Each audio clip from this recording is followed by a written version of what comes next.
Hi everyone, good day and welcome back to Tag Waray-waray lesson. Last time, we discussed the external body parts of the human in Waray-waray. Today, we'll be learning about the internal body parts in Waray-waray. Let's get started.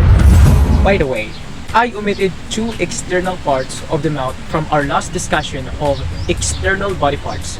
The gingiva or gums, called lagus in Waray, and the hard palate, located at the upper part of the mouth and called ngala-ngala in Waray.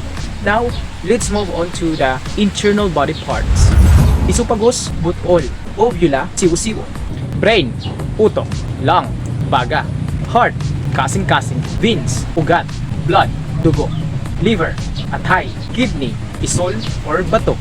Bladder, antog. Intestine, hinay. In Tagalog, hituka. Stomach, surok-surok. Pancreas, lapay.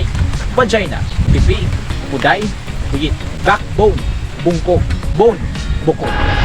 So, there you have it, the internal body parts of the human in Waray-waray. Want more content like this? Follow my Facebook account. Thank you for watching Tag Waray-waray lesson.